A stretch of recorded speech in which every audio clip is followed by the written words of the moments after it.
السلام علیکم ورحمۃ اللہ وبرکاتہ۔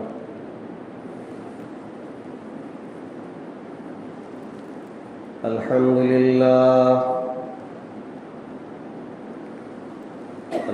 للہ نحمده ونستعینه ونستغفره ونؤمن به ونتوکل علیہ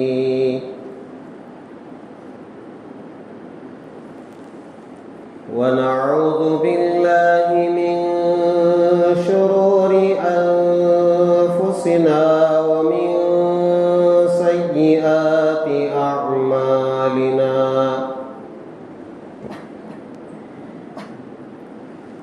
ونعوذ باللہ من شرور انفسنا ومن سیئات اعمالنا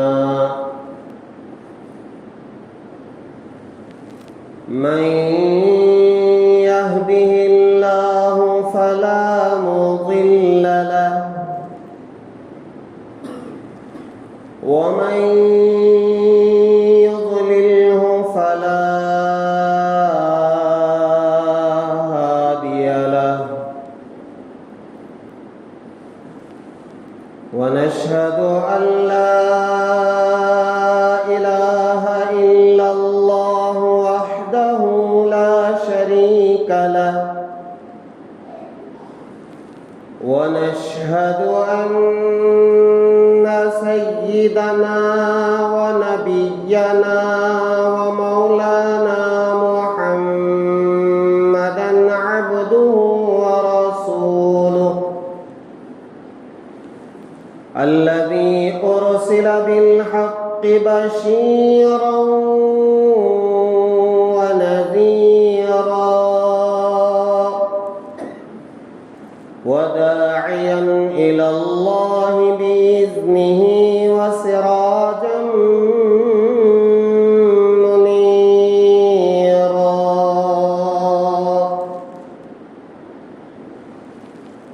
أما بعد فقد قال الله تبارك وتعالى في القرآن المجيد: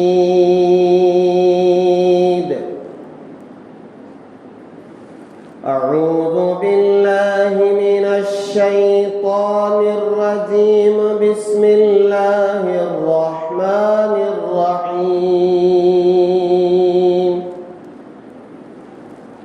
إنا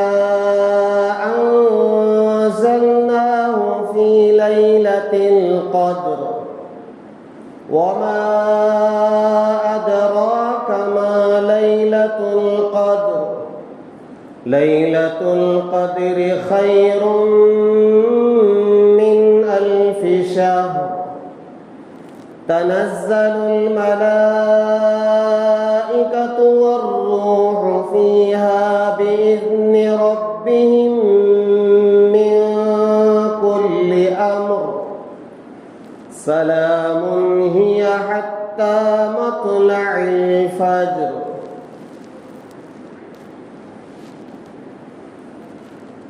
آمنت بالله صدق الله العظيم وصدق رسوله النبي الكريم ونحن على ذلك لمن الشاهدين والشاكرين والحمد لله رب العالمين۔ بزرگان محترم، اس وقت مجھے 3 عنوانات پر بات کرنا ہے۔ دعا کریں کہ اللہ تبارک و تعالی اس مختصر وقت میں ان تینوں چیزوں کو، ان تینوں عنوانوں کو سمیٹ کر کے مختصر اور پوری بات آپ تک اللہ پہنچانے کی توفیق عطا فرمائے۔ سب سے پہلی بات یہ ہے، آپ سب کو معلوم ہے کہ یہ جو آج کا دن ہے جمعے کا، یہ اس رمضان کا آخری جمعہ ہے۔ اس آخری جمعہ کو کچھ لوگ جمعۃ الوداع کہتے ہیں اور اس کے اندر کچھ اپنی طرف سے اعمال کرتے ہیں، کچھ نمازیں پڑھتے ہیں مخصوص طریقے سے، جس میں کچھ مخصوص صورتیں مخصوص عدد کے ساتھ پڑھتے ہیں۔ اس کی حقیقت کیا ہے؟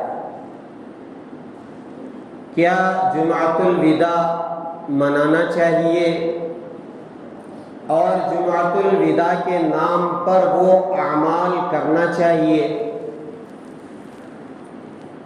میں آپ کو ایک بات بتاؤں کہ جمعۃ الوداع ہمارے علاقے میں عام طور پر لوگ نہیں مناتے ہیں، مگر کچھ لوگ ہیں جو جمعۃ الوداع مناتے ہیں اور ان کے ذہن میں ایک بات رہتی ہے کہ آج جمعۃ الوداع ہے، اس لیے یہ عمل کرنا چاہیے، یہ نماز پڑھنا چاہیے اور اس نماز میں اتنی صورتیں پڑھنی چاہیے، اتنی بار پڑھنا چاہیے۔ اگر کسی کے ذہن میں ایسا ہے تو میں آپ کو صاف صاف یہ بتا دینا چاہتا ہوں کہ اسلام میں اور شریعت میں جمعۃ الوداع کی کوئی حقیقت نہیں ہے۔ جیسے پہلے جمعہ گزرا، دوسرا، تیسرا جمعہ گزرا، ایسے ہی یہ چوتھا جمعہ ہے رمضان کا، اس میں اور اس میں کوئی فرق نہیں ہے۔ یہ الگ بات ہے کہ جمعہ کا دن یہ سید الایام ہے اور رمضان سید الشہور ہے، یعنی رمضان کا جو مہینہ ہے وہ پورے مہینوں کا سردار ہے، اور ہفتے میں جو 7 دن ہوتے ہیں ان 7 دنوں کا جو سردار ہے وہ جمعہ ہے۔ سید الایام جمعہ، سید الشہور رمضان۔ تو جو بھی رمضان میں جمعہ آتا ہے، چاہے پہلا ہو، دوسرا ہو، تیسرا ہو، چوتھا ہو یا کبھی کبھی 5واں ہو، میں ایک بات آپ کو بتاتا ہوں، 2 مہینے ایسے آتے ہیں کہ جس میں 4 جمعہ ہوتے ہیں اور تیسرا جو مہینہ آتا ہے اس میں 5 جمعہ آتے ہیں۔ یہ پورے سال کا معمول ہے۔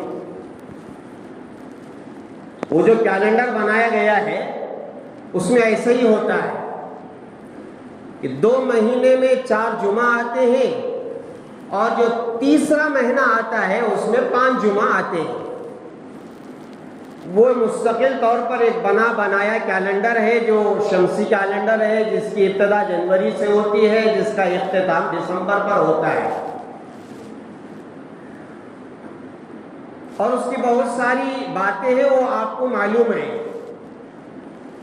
30واں مہینہ کون سا ہے، 31واں مہینہ کون سا ہے، اور 28 فروری 3 سال میں آتے ہیں، اور چوتھا سال جو ہوتا ہے وہ 29واں سال 29 تاریخ کا ہوتا ہے فروری کا، جو اس سال گزرا ہے۔ بہرحال 4 جمعہ ہو یا 5ویں جمعہ ہو، یہ سارے جمعہ آپس میں برابر ہے فضیلت کے اعتبار سے۔ اس میں کوئی جمعۃ الوداع نہیں ہے، کوئی ایسا نہیں ہے کہ یہ جمعہ پہلی جمعہ ہے اس لیے۔ اصل میں ہوا یہ، میرے ذہن میں جو بات آ رہی ہے اس وقت، کہ لوگوں نے شادی کے بعد 5 جمعگی منانے کا ایک رواج ہے نا، تو 5ویں جمعگی تو بڑے دھوم دھام سے ہوتی ہے، نیا نوشو ہے، نئی عرس ہے، دلہا دلہن ہے، وہ 5ویں جمعگی ہے، حالانکہ اس کی کوئی حقیقت نہ قرآن میں ہے نہ حدیث میں ہے۔ پتہ نہیں یہ کس بڈھے نے بنایا ہے یا کس بڈھی نے بنایا ہے۔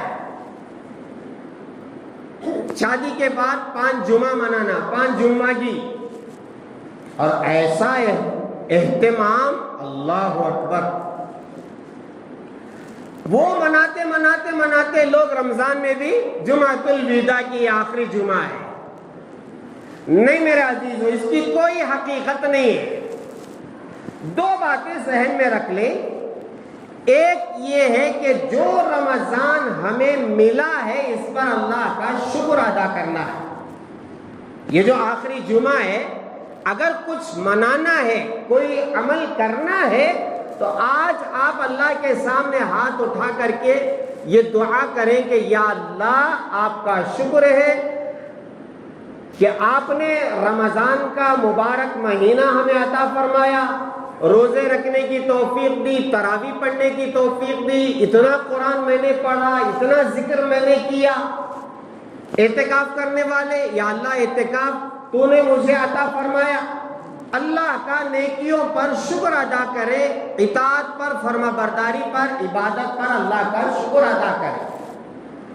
اور پھر ایک دوسرا کام یہ کریں کہ یا اللہ دنیا میں ایسے بھی کچھ لوگ ہیں جن کو رمضان کے آنے اور جانے سے کوئی لینا دینا نہیں ہے۔ ایسے لوگ، نہ انہیں روزے کا پتہ، نہ نماز کا پتہ، نہ تراویح کا پتہ، نہ افطار کا پتہ، نہ سحری کا پتہ۔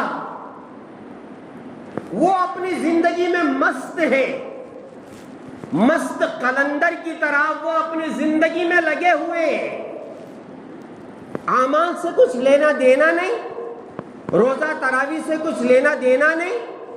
ایسے کچھ بد نصیب لوگ ہوں گے۔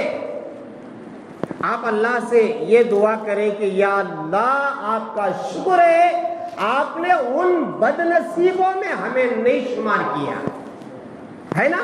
یہاں جتنے لوگ ہیں الحمدللہ جمعہ ہونے کی وجہ سے، جمعہ کی نماز سے اتنی پہلے آپ آ کر کے یہاں وضو کے ساتھ بیٹھے ہیں، سر پر ٹوپی ہے، روزے سے ہے، قبلہ رخ بیٹھے ہیں، یہ کیا اللہ کی توفیق نہیں ہے؟ اور پورے رمضان میں جو عبادتیں ہم نے کی ہیں، یا اللہ ان بد نصیبوں میں ہمیں تو نے شامل نہیں کیا۔ یا اللہ تیرا شکر ہے، اس پر آپ شکریہ ادا کریں۔ اور پھر ایک استغفار یہ بھی کر لیں کہ یا اللہ رمضان میں جو کوتاہی ہوئی، جیسے گزارنی تھی ویسے ہم نہیں گزار سکے، رمضان جیسے گزارنا تھا اس کا ایک ایک لمحہ، ایک ایک سیکنڈ ضائع نہ ہو، نہ دن کا نہ رات کا۔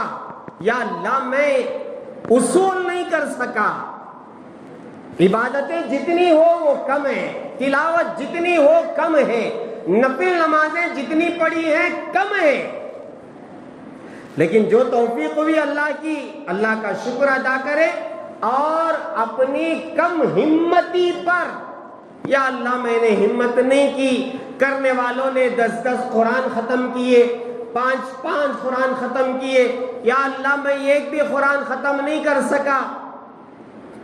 اللہ سے استغفار کریں، معافی چاہیں۔ یہ کام اگر کرتے ہیں جمعہ کے دن، علماء نے فرمایا اس کی اجازت ہے، ورنہ دوسرے کوئی کام آپ کرتے ہیں جمعۃ الوداع کے نام پر، فرمایا شریعت میں اس کی کوئی حقیقت نہیں ہے، اسے آپ ذہن میں رکھ لیں۔ ایک بات میری یہاں مکمل ہو گئی۔ دوسری بات یہ ہے کہ اللہ تبارک و تعالیٰ نے اس امت کو ایک عظیم تحفہ عطا فرمایا ہے جسے لیلۃ القدر کہتے ہیں، شب قدر کہتے ہیں۔ پچھلی جتنی امتیں گزری ہیں ان میں سے کسی کو بھی اللہ تعالیٰ نے لیلۃ القدر اور شب قدر عطا نہیں فرمایا۔ اس امت کو یہ رات ملی ہے۔ اس امت کو کیوں ملی وہ رات؟ علماء کرام نے کتابوں میں لکھا ہے اللہ نے یہ رات اس امت کو کیوں عطا کی؟ اس لیے کہ یہ جو رات ہے یہ بہت عظیم رات ہے، جس کے بارے میں اللہ تعالیٰ نے مکمل ایک سورت نازل کی ہے۔ اِنَّا أَنزَلْنَاهُ فِي لَيْلَةِ الْقَدْرِ والی جو رات، جو سورت ہے، یہ مکمل سورت اس رات کی فضیلت میں اللہ تبارک و تعالیٰ نے نازل فرمائی ہے۔ تو یہ رات کیوں عطا فرمائی؟ اتنی فضیلتوں والی رات کیوں عطا کی؟ صحابہ کے سامنے اللہ کے رسول علیہ الصلوۃ والسلام نے پچھلی امتوں کی عبادتوں کا تذکرہ فرمایا کہ بنی اسرائیل میں ایک آدمی ایسا تھا جو 1000 مہینوں تک وہ جہاد کرتا رہا، مکمل رات میں عبادت کرنا، صبح میں جہاد کے لیے نکل جانا، 1000 مہینے تک جہاد کرنا۔ یہاں لوگ 3 دن جماعت میں جانے سے تھک جاتے ہیں، 40 دن کیا جاتے ہیں، تھک جاتے ہیں، اور اگر 4 مہینے چلے گئے تو بڑا تیر مار دیا ہوتا ہے۔ 4 مہینے شادی شدہ نئی دلہن نیا دلہا 4 مہینے بھیج دیے تو ان کی حالت تو خراب ہو جاتی ہے۔ یہاں 1000 مہینے، تو صحابہ کے سامنے جب ایسی عبادتوں کا ذکر ہوا تو صحابہ کے دل میں یہ بات آئی کہ یا اللہ، ایسی عبادت اور اتنے مہینے، 1000 مہینے، اس امت کی جو عمریں ہیں بین 60 و 70، اللہ کے رسول علیہ الصلوۃ والسلام نے فرمایا اعمار امتی بین 60 و 70، اور کما قال علیہ الصلوۃ والسلام، میری امت کی جو عمریں ہیں اوسطاً 60 اور 70 کے درمیان۔ اللہ نے جو عمریں دی ہیں اس امت کے لیے اوسطاً وہ ہے 60 اور 70 کے درمیان۔ اور قیامت کے قریب کا جو وقت ہے، یہ جو گزر رہا ہے، اللہ کے رسول علیہ الصلوۃ والسلام نے فرمایا قیامت کے قریب اچانک موتیں ہوں گی، اچانک۔ میں سناؤں، یہ جو ہفتہ گزرا ہے، گزشتہ جمعہ ایک نوجوان 26 سال کا جو نیٹ ایگزام کے لیے تیاری کر رہا تھا اور بڑا دیندار اور صالح گھرانہ، جماعت میں گیا ہوا تھا، جمعہ کا دن بخار آیا، اس بخار کی وجہ سے اس کی موت ہو گئی، کچھ بھی نہیں۔ ہفتے کے دن میں پہنچا تو ان کے گھر گیا، دیکھا جوان 26 سال کا نوجوان اور کوئی بیماری نہیں، اچانک بخار آیا، ختم۔ یہ کیا ہے؟ قیامت کے قریب اچانک موتیں ہوں گی، اچانک۔ ایک نوجوان کے بارے میں اسی رمضان میں سحری میں اٹھا، سحری کیا، نماز کو جانے سے پہلے وضو کرنے کے لیے حمام میں جا کر بے قراری کیا اور بہت دیر تک حمام میں رہا، پھر واپس آیا تو کہا کہ طبیعت میری کچھ سنبھل نہیں رہی ہے۔ اچانک اسے لے جایا گیا ہسپتال، اور ہسپتال جانے سے پہلے اس کی موت ہو گئی۔ یہ کیا ہے؟ قیامت کے قریب اچانک امواتیں زیادہ ہوں گی، اب ہو رہی ہے۔ اب بتائیے 60 سال اور 70 سال، اس کی بھی کوئی گارنٹی نہیں رہی۔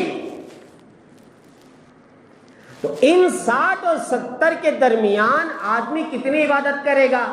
کتنی عبادت کرے گا؟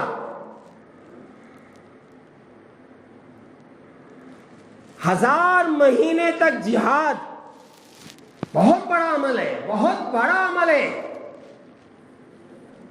جگر چاہیے، جگر، توفیق چاہیے، توفیق۔ تو جب اس طریقے سے صحابہ میں ایک شوق، ایک رش، یا اللہ ایسی عبادت تو ہم نہیں کر سکتے، اے اللہ کے حبیب اتنی عبادت ہم نہیں کر سکتے۔ اور ایک واقعہ لکھا ہے کہ اللہ کے رسول علیہ الصلوۃ والسلام نے پچھلی امتوں کا ذکر کیا کہ اللہ تعالیٰ نے ان کو بڑی بڑی عمریں عطا کی، 1000 مہینے تک یہ برابر اللہ کی عبادت میں لگے رہے، حضرت ایوب علیہ السلام، حضرت زکریا علیہ السلام، حضرت حزقیل علیہ السلام، حضرت یوشع بن نون علیہ السلام، یہ برابر عبادت کرتے رہے 1000 مہینے۔ جب یہ صحابہ سنتے تھے تو شوق پیدا ہوتا تھا کہ یا اللہ اسی عبادت اتنا ثواب۔ تو اللہ تعالیٰ نے صحابہ کے اس شوق پر اور پھر اللہ کے رسول علیہ السلام کے اندر خود یہ بات ہوتی تھی کہ یا اللہ پچھلی جو امتیں گزری ہیں ان کی عمریں تو آدم علیہ السلام کی عمر 1000 سال، نوح علیہ السلام کی عمر 950 سال، تو ان کی دعوت و تبلیغ کی عمر ہے۔ علماء نے لکھا ہے کہ نوح علیہ السلام کی عمر بھی 1000 سال کے اوپر، صرف دعوت و تبلیغ کی جو ان کی محنت ہے وہ 950 سال ہے۔ موسیٰ علیہ السلام کے پاس ایک عورت آئی اور آ کر کے کہنے لگی کہ موسیٰ آپ دعا فرمائیں، میرے بچے بچپن ہی میں مر جاتے۔ موسیٰ علیہ السلام نے پوچھا کہ کیا عمریں، کس عمر میں تیرے بچے مرتے ہیں؟ تو کہنے لگی کہ 200 سال 300 سال میں مر جاتے ہیں۔ کتنے؟ بچپن ہی میں مر جاتے ہیں، 200 سال 300 سال میں مر جاتے ہیں۔ آپ دعا کریں میرے بچے ابھی جوان نہیں ہوئے، بوڑھے نہیں ہوئے۔ تو موسیٰ علیہ السلام نے اس عورت کے سامنے اس امت کا ذکر فرمایا کہ ایک امت آنے والی ہے جو آخری امت ہوگی، ان کی عمریں 70 اور 60 کے درمیان ہوں گی۔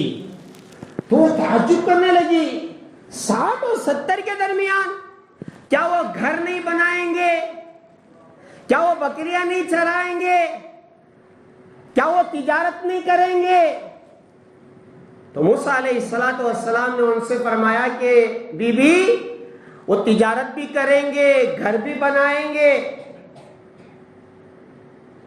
تو وہ عورت کہنے لگی کہ 60 اور 70 سال کے درمیان اتنی چھوٹی عمر میں وہ عبادت کے ساتھ تجارت بھی کریں گے، گھر بھی بنائیں گے؟ اگر میں اس امت میں رہوں گی تو 60 اور 70 سال ایک درخت کے نیچے عبادت میں گزار دوں گی۔ تو یہ چھوٹی عمر اور چھوٹا قد بھی چھوٹا ہے۔ اس امت کا جو قد ہے بہت چھوٹا ہے، 5 فٹ منیمم۔ اس سے چھوٹا اگر ہو جاتا ہے تو وہ گڈھا ہے، اور اس سے ذرہ بڑا ہے تو پھر وہ لمبو ہے۔ اور یہ 6 فٹ کا آدمی 7 فٹ کا اگر ہو جائے تو وہ پھر وہ واٹس ایپ پر چلتا ہے نہیں؟ 2 حجاج اکرام عمرہ کرنے والے آج کل واٹس ایپ پر بہت چل رہے ہیں، کہتے ہیں کہ یہ سب سے چھوٹا آدمی ہے جو طواف کر رہا ہے۔ میں نے بھی وہ ویڈیو دیکھی، جو چھوٹے بچے سائیکل مارتے ہیں، 3 چاکوں والی چھوٹی سائیکل، وہ اس میں جو ہے سائیکل مار کے طواف کر رہا ہے، اور ایک بڑا سا آدمی 7 فٹ والا۔ تو بڑا ہو جائے تو بھی لوگوں کو تعجب، چھوٹا ہو جائے تو بھی لوگوں کو تعجب، 5 فٹ منیمم چلو۔ حضرت آدم علیہ السلام 60 فٹ اونچے تھے، مینار کی طرح اونچے۔ وہ گھٹتے گھٹتے گھٹتے اب یہاں تک ہم پہنچ چکے ہیں۔ تو یہ عمریں 60 اور 70 کے درمیان، تو اللہ تعالیٰ نے یہ لیلۃ القدر عطا فرمائی کہ نبی جی میں ایک رات آپ کی امت کو عطا کرتا ہوں، آپ کو عطا کرتا ہوں لیلۃ القدر، انا انزلناہ فی لیلۃ القدر وما ادراک ما لیلۃ القدر لیلۃ القدر خیر من الف شہر۔ ایک رات کوئی بندہ عبادت کر لے، کوئی بندی عبادت کر لے، 1000 مہینوں سے زیادہ اسے ثواب دیا جاتا ہے۔ علماء نے لکھا ہے کہ اس رات کی 5 خصوصیتیں ہیں۔ ایک خصوصیت یہ ہے کہ اس رات میں قرآن پاک نازل ہوا ہے، لوح محفوظ سے آسمان دنیا پر پورا کا پورا قرآن اللہ تعالیٰ نے شب قدر میں اتارا. پھر وہاں سے 23 سال کی عمر میں تھوڑا تھوڑا تھوڑا کر کے حضرت جبرائیل علیہ السلام کے ذریعے اللہ تعالیٰ نے قرآن کو دنیا میں بھیجا ہے. تو یہ خصوصیت یہ ہے کہ اس میں قرآن نازل ہوا، عظیم الشان قرآن. اور دوسری خصوصیت یہ ہے کہ یہ 1000 مہینوں سے زیادہ افضل ہے ایک رات. اور پھر تیسری خصوصیت یہ ہے کہ حضرت جبرائیل علیہ السلام دوسرے فرشتوں کے ساتھ اس رات میں زمین پر آتے ہیں.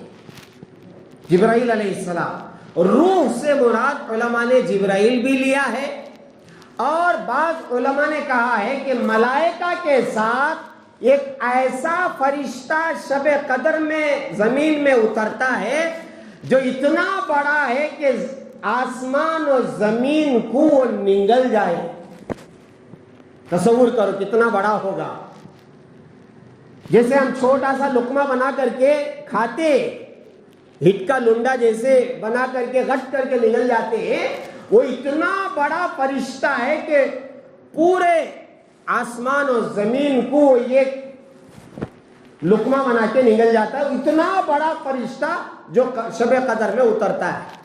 اور بعض علماء نے یہ بھی کہا ہے ایسے خاص فرشتے اترتے ہیں جو فرشتوں کو بھی اسی دن نظر آتے ہیں، دوسرے دن نظر نہیں آتے. تو یہ تیسری خصوصیت ہے کہ حضرت جبرائیل علیہ السلام اور فرشتے پوری دنیا میں نازل ہو جاتے ہیں، پوری دنیا میں. اور کچھ خاص جھنڈے ہوتے ہیں ان کے جو بیت المقدس پر لگاتے ہیں، مسجد حرام میں لگاتے ہیں، اور اللہ کے رسول علیہ السلام کے روضے کے پاس لگاتے ہیں، اور کوہ طور کے پاس لے جا کر کے وہ جھنڈے لٹکا کر کے پوری دنیا میں پھیل جاتے ہیں. اور جو بھی دعا کر رہا ہوتا ہے اس کی دعا پر وہ آمین کہتے رہتے ہیں.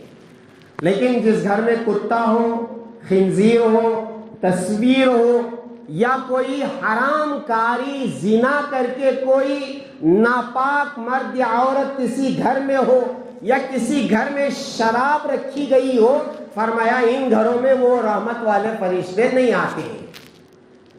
اور چوتھی خصوصیت فرمائی کہ اللہ تعالیٰ آئندہ سال، آئندہ رمضان شب قدر تک جو مرنے والے ہیں، پیدا ہونے والے ہیں، جن کو جو ملنا ہے، وہ ساری کی ساری ایک تقدیر کی فہرست فرشتوں کے حوالے کر دی جاتی ہے کہ آئندہ شب قدر تک یہ لوگ مریں گے، یہ جئیں گے، ان کو یہ ملے گا، ان کی شادی ہوگی، ان کے بچے ہوں گے، یہ آدمی حج کرے گا، یہ عمرہ کرے گا. ساری جو تقدیر کی باتیں ہیں وہ فرشتوں کے حوالے کر دی جاتی ہیں. اور پانچویں خصوصیت یہ ہے کہ پوری رات یعنی مغرب سے لے کر صبح صادق تک پوری رات اللہ کی طرف سے سلامتی ہی سلامتی برستی رہتی ہے. پوری رات جس وقت بھی آپ اللہ کے سامنے حاضر ہو جائے اور اللہ کے سامنے عبادت کر لیں، آپ کے لیے سلامتی ہی سلامتی ہے. تو یہ 5 خصوصیتیں ہیں. اللہ کے رسول علیہ السلام نے یہ رات کب آئے گی، میں ایک حدیث عرض کر کے میں آپ کو بتا دیتا ہوں. حضرت ابو ذر رضی اللہ تعالیٰ عنہ اللہ کے رسول علیہ السلام سے پوچھا کہ اے اللہ کے رسول، ہمیں یہ بتائیے لیلۃ القدر شب قدر رمضان میں آتی ہے یا غیر رمضان میں آتی ہے؟ اللہ کے رسول علیہ السلام نے فرمایا وہ رمضان میں آتی ہے. 11 مہینے فری ہو گئے، اب رمضان کا مہینہ. حضرت ابو ذر پوچھتے ہیں کہ اللہ کے حبیب، انبیاء جب تک دنیا میں ہیں تو شب قدر ہے، اور جب انبیاء دنیا سے چلے جائیں گے تو کیا شب قدر بھی چلے جائے گی؟ اللہ کے رسول علیہ السلام نے فرمایا نہیں، انبیاء کے جانے کے بعد بھی قیامت تک شب قدر رہے گی. پھر پوچھا تھوڑی دیر کے بعد، اے اللہ کے حبیب بتائیے رمضان میں شب قدر کب ہوگی؟ اللہ کے رسول علیہ السلام نے فرمایا پہلی 10 راتیں یا آخری 10 راتیں. اتنا کہہ کر کے آپ اپنے کام میں لگ گئے. تو پہلی 10 راتیں یا آخری 10 راتیں. حضرت ابو ذر فرماتے ہیں موقع کی تلاش میں تھا، موقع پا کر کے فوراً میں نے ایک اور سوال کیا، اے اللہ کے حبیب یہ بتائیے پہلے 10 رات میں اور آخری 10 رات میں تو ان 20 راتوں میں کب ہوگی؟ کیا صحابہ!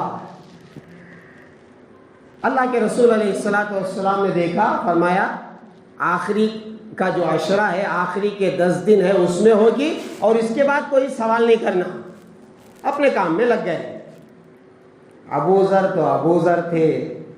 حضرت ابو ذر فرماتے ہیں کہ میں طاق میں تھا، موقع ملے تو ایک اور سوال کر لوں۔ اللہ کے رسول علیہ السلام ذرا فرصت میں فوراً ابو ذر نے پوچھا رضی اللہ تعالیٰ عنہ، اے اللہ کے رسول یہ بھی بتا دیجئے کہ ان 10 راتوں میں کون سی رات لیلۃ القدر ہوگی؟ ابو ذر فرماتے ہیں رضی اللہ عنہ، اللہ کے رسول علیہ السلام اتنے غضبناک ہو گئے، اتنے غصے میں آ گئے، اس سے پہلے اس کے بعد اتنا غصہ نہیں کیے۔ پھر فرمایا ابو ذر آخر کی جو 7 راتیں ہیں اس میں تلاش کر۔ کتنا آسان! 10 کو بھی آپ نے کم کر کے فرمایا آخر کے جو 7 راتیں ہیں۔ اب بتاؤ میرا عزیزو، 5 راتوں میں 3 راتیں تو گزر گئی، اب 2 راتیں ہمارے پاس باقی ہیں، اور 7 دنوں میں 6 دن تو گزر گئے، اب 4 دن یا 3 دن باقی رہ گئے ہیں۔ اب میرے پیارو 27ویں رات کل ہے۔ ایک اللہ کے رسول علیہ السلام نے دوسری احادیث میں جو فرمایا کہ طاق راتوں میں تلاش کرو، اس میں یہ ہے کہ 27 بھی ہے اور 25 بھی ہے اور 29 بھی ہے، تو 2 راتیں ہمارے پاس باقی ہیں۔ کل ختم قرآن ہے انشاءاللہ، جو تراویح میں قرآن پڑھا جا رہا ہے انشاءاللہ 27ویں شب میں ہمارے یہاں عام طور پر قرآن مجید ختم کیا جاتا ہے، تو ہماری اس مسجد منورہ میں بھی انشاءاللہ کل قرآن مجید ختم ہوگا۔ آپ حضرات سے گزارش ہے کہ اس رات میں ایک رات جو باقی ہے اور 29ویں رات جو باقی ہے، اس میں آپ عبادت سے گزاریں، اور جو اعتکاف کرنے والے ہیں الحمدللہ ہر رات ان کے لیے عبادت کی رات ہے، ان کو تو 100% 100% لیلۃ القدر ملے گی۔ بقیہ جو ہم ہیں وہ عبادت میں گزاریں، بقیہ جو ایام ہیں۔ تو 2 باتیں یہاں میری مکمل ہوتی ہیں۔ تیسری بات یہ ہے کہ عید کا مسئلہ ہے، عید کا جو مسئلہ ہے، میرا وقت ختم ہو گیا ہے۔ عید کا جو مسئلہ ہے، عیدگاہ جانے سے پہلے انشاءاللہ چہارشنبہ یا جمعرات، میں ایک بات آپ کو بتا دیتا ہوں، 100 سال کا ایک کیلنڈر ہے، ابھی بھی ہے 100 سال کا، اس میں یہ ایک بات لکھی ہوئی ہے کہ 2024 میں 10 اپریل کو عید ہوگی۔ اب آپ جانے میں جانوں، جب چاند نظر آئے گا جب عید کریں گے، لیکن اس کیلنڈر میں ایسا لکھا ہوا ہے اور آج تک غلط نہیں ہوا ہے۔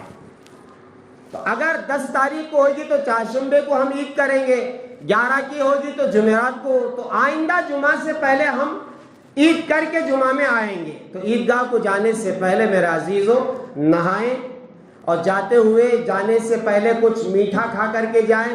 شیر خورما ہی بنانا ضروری نہیں ہے، کچھ کھجور کھا کر کے جائیں، 3 کھجور 5 کھجور جتنا آپ کھا سکتے ہیں کھا کر کے جائیں، تکبیرات پڑھتے ہوئے جائیں اور آہستہ تکبیرات پڑھتے ہوئے جائیں، ایک راستے سے جائیں ایک راستے سے آئیں۔ اس میں اہم جو مسئلہ ہے وہ صدقہ فطر کا ہے۔ ایک آدمی کا سب سے کم جو صدقہ فطر ہے وہ 90 روپیے ہے، 90 روپیہ۔ ہر آدمی اپنی طرف سے اپنے بچوں کی طرف سے حساب لگا کر عیدگاہ کو جانے سے پہلے صدقہ فطر ادا کر کے جائیں۔ جو آدمی صدقہ فطر ادا کر کے جائے گا وہ صدقہ فطر ہے۔ اگر نماز کے بعد آپ ادا کریں گے تو وہ صدقہ فطر نہیں ہے، عام صدقہ ہو جائے گا۔ اس لیے صدقہ فطر ادا کر کے جائیں۔ فرمایا جو آدمی صدقہ فطر ادا کرتا ہے اللہ تعالیٰ بقیہ پورا سال اس کی روزی روٹی کا انتظام فرماتے ہیں اس کی برکت سے۔ تو یہ 3 باتیں تھیں آپ سے عرض کرنی تھی. دعا فرمائیں کہ اللہ تبارک و تعالی ہم تمام کو کہنے سننے سے زیادہ عمل کی توفیق عطا فرمائے. جتنے روزے رکھے اللہ قبول فرمائے, جتنی تراویح پڑھی ہے اس میں اللہ تعالیٰ قبول فرمائے. کل جو شب قدر ہے انشاءاللہ 9:30 بجے ہماری مسجد منورہ میں اذان ہوگی اور 10 بجے جماعت ہوگی. اس کے بعد میں جو ہے تراویح وغیرہ ہوگی اور پھر اس کے بعد میں جو مسجد منتظمین حضرات کی طرف سے جو پروگرام ہوگا وہ ہوگا 9:30. اچھا, عید کا اعلان بھی آپ سن لیں کہ 9:30 بجے یہاں جمع ہو جائیں. یہاں سے جو جماعت جائے گی 9:30 بجے, رات کے نہیں دن کے. شب قدر ہوگی وہ رات میں, اور عید کی نماز جو ہے وہ صبح 9:30 بجے آپ مسجد میں جمع ہو جائیں. یہاں سے جماعت جائے گی اور انشاءاللہ 10 بجے, اسے آپ ذہن میں رکھ لیں, 10 بجے اور ایک ہی جماعت ہوگی. ایسا نہیں کہ ہم بعد میں آئے, وقت نہیں تھا, عید کی نماز چھوٹ گئی, نہ چھوٹ گئی تو چھوٹ گئی, ہمیں کیا کریں گے. فلائٹ چھوٹ گئی تو کیا کرتی, جا کے لڑتی کیا. ٹرین چھوٹ گئی تو جا کو لڑنے ہوتا ہے, بس چھوٹ گئی تو بھی لڑنے نہیں ہوتا. اب عید کی نماز کے لیے پہلے سے آپ تیار رہیں اور پہلی فرصت میں آپ نہا دھو کر کے فجر کے بعد جا کر کے وہی کام کریں.